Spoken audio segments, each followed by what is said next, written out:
under Union control no longer are in rebellion. And this is an act against the rebellion. So there are little areas, if you add them up, there may be another couple of 100,000 slaves in areas exempted in the South. So all told, about 750,000 slaves are not affected by the Emancipation Proclamation. But by the same token, something like 3.2 million are declared free on January 1st, 1863. This is the largest emancipation in world history on one day. Never before or since had so many slaves been declared free at one moment. Now, of course, there were those who said, well, it doesn't mean anything because you're only declaring them free in areas where it cannot be enforced, right? The London Times said this is like a papal bull, a papal proclamation against a comet. Some pope long ago had issued a proclamation telling a comet to go away, and it didn't. In other words, it's outside of your jurisdiction. This is outside the jurisdiction. So yes, on the day it was issued, it did not free many slaves. However, it's not fair to say, as you sometimes read, that it didn't free anybody. For example, it applied to the Sea Islands, where the Union Army was in control, but Lincoln did not exempt them. So those slaves, which is 10, 20,000 at least, were free as of January 1st. And there were other areas of eastern Arkansas, et cetera. So Lincoln carefully decided which areas he wanted to exempt and which he didn't.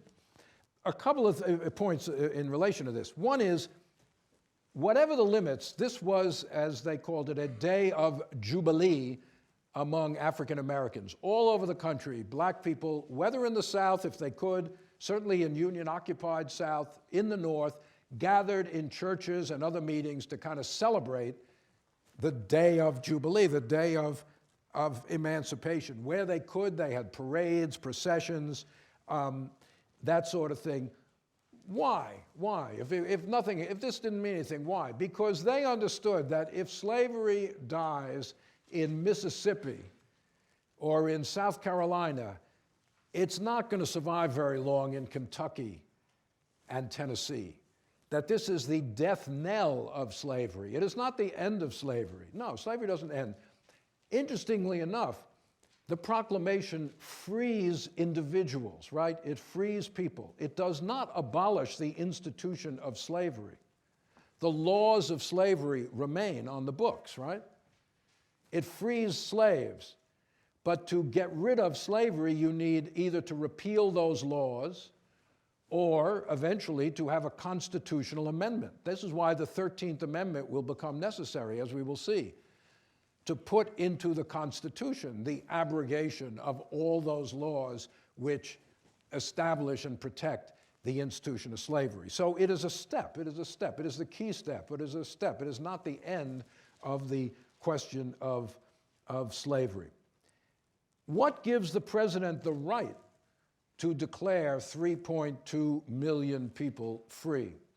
Well, Lincoln says very clearly, this is under the war power of the Constitution.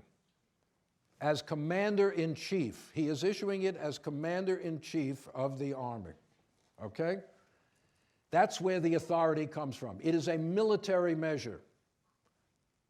If you read it, you may be disappointed. It is boring. Military orders are boring. It does not have ringing language like it doesn't have immortal language like the Declaration of Independence about the rights of mankind, right? No, there's nothing like that. Only at the very end, the very last minute in the cabinet, Chase says to Lincoln, you should put something moral in here. So Lincoln, the very last sentence, you will see, he says, this act, I don't know the exact words, issued under military necessity and believed to be an act of justice. Believed to be an act of justice. That's the only moral sentiment in the Emancipation Proclamation. Now, among other things, Lincoln is a lawyer and a very good lawyer. And he is worried that if you base it on anything other than military necessity, it will not stand up in court. Now, how important that factor was, I don't know. Some people said, oh, he's afraid the Supreme Court will declare it unconstitutional. Frankly, I don't believe it. The Supreme Court would have been lunatic to declare the Emancipation Proclamation unconstitutional, especially with Chief Justice Taney still, until he dies at the end of 1864, still the Chief Justice of the Supreme Court. If they had done that, Congress would have just abolished the Supreme Court, which it can under the Constitution, and just create another Supreme Court. That would be perfectly constitutional. But I think Lincoln didn't want long litigation about this in state courts, in federal courts. So he thought military, the war power, was the strongest constitutional grounding for this measure. The being a military act, which is what it was, to help win the war, it requires Union victory to be implemented. In other words, it makes the Union Army an agent of emancipation. Wherever the Union Army goes now, part of its task is to protect the freedom of these people that Lincoln has declared to be free. But it requires victories to do that. If the Confederacy had won the war, which was eminently possible, slavery would have lasted a long, long time. No question about it. And the Emancipation Proclamation would not have had that much effect. I mean, some slaves would have remained free, but that happened in the American Revolution. A lot of slaves became free in the American Revolution, but slavery didn't end. It continued and it grew. So it required Union victory for this to become effectual.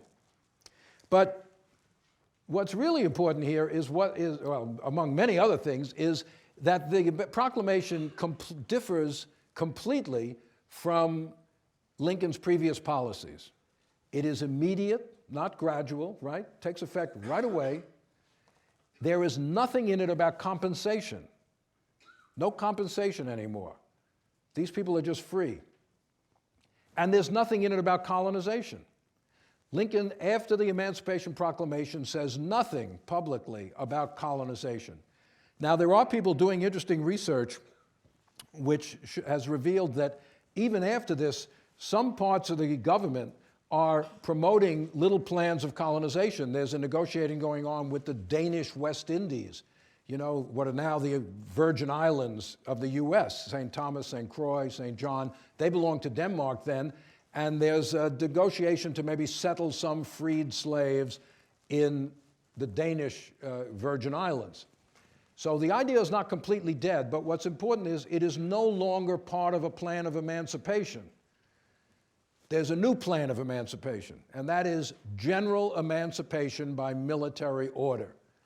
And you don't need colonization for that, and you don't need gradualism, and you don't need compensation, because all of those things had been efforts to gain the consent of slave owners, right? To get slave owners to agree, you offered all these sweeteners. But now, forget it. It doesn't matter what slave owners say. This is the policy of the Union. They have dropped the idea of getting slave owner consent, and therefore those other aspects of the policy are no longer central. As to no compensation, Charles and Mary Beard called the Emancipation Proclamation the greatest act, the most stupendous act, he says, of sequestration, that is confiscating property, in the history of Anglo-Saxon jurisprudence. That's something. The largest concentration of property in the United States is just liquidated, abrogated, with no monetary compensation. They didn't even do this in the French Revolution. I don't know if they did in the Russian Revolution. This is one of the most radical acts against property in human history. It just abrogates a gigantic amount of property that is recognized by law with no compensation whatsoever. So it's a pretty dramatic action. It's also worth looking at as how Lincoln addresses the freed people directly in the proclamation. He says to them, he says, I urge you to refrain from violence. Because a lot of people said, you free the slaves, they're going to rise up and massacre all the white people, Haiti, etc. He says, I urge you to refrain from violence. But then he adds, except in necessary self-defense. Isn't that interesting? He didn't have to say in that. They have a right to defend this freedom even by violence if necessary. He's not cowed by the chorus of warnings of these slaves massacring their owners. And then he says, and this is the opposite of colonization, I urge you to go to work here in the United States. Go to work for reasonable wages. As I said, you study Lincoln, you become it's very remarkable his use of language. Lincoln is a very, very careful writer. Every word is there for a reason. Why didn't he just say, go to work for wages? Nobody would have complained. But no, he says, go to work for reasonable wages. They don't have to just accept any wage that is offered to them. That word reasonable is so interesting in the Emancipation Proclamation.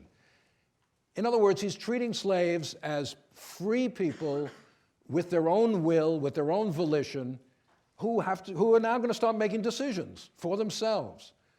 How to defend their freedom, what kind of wages will be reasonable, etc.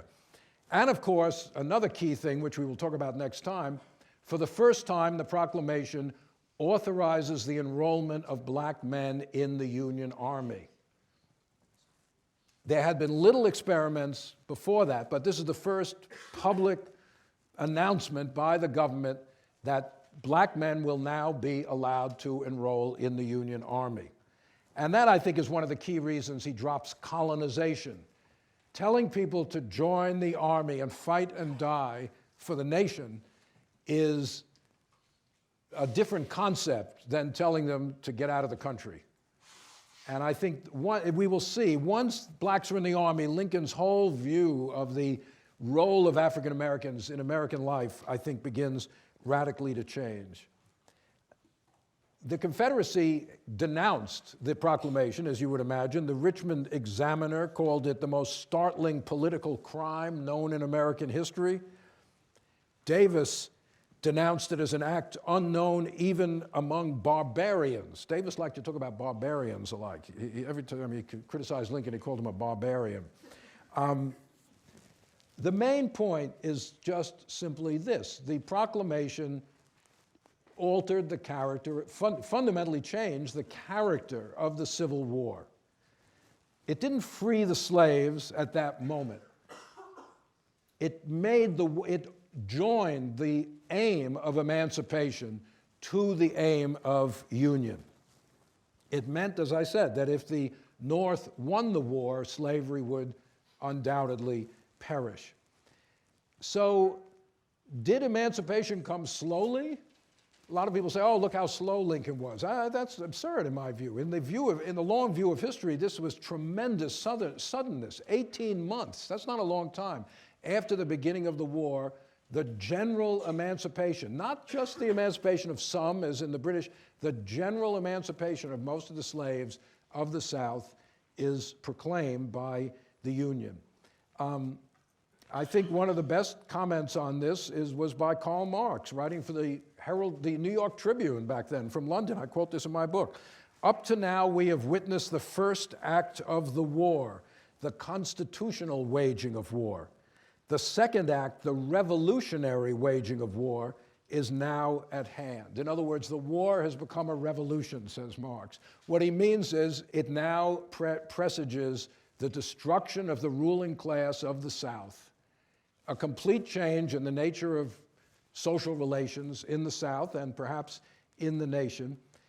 So the proclamation, in some sense, closes the question of slavery, but it opens up all these other questions that will continue long after the Civil War is over.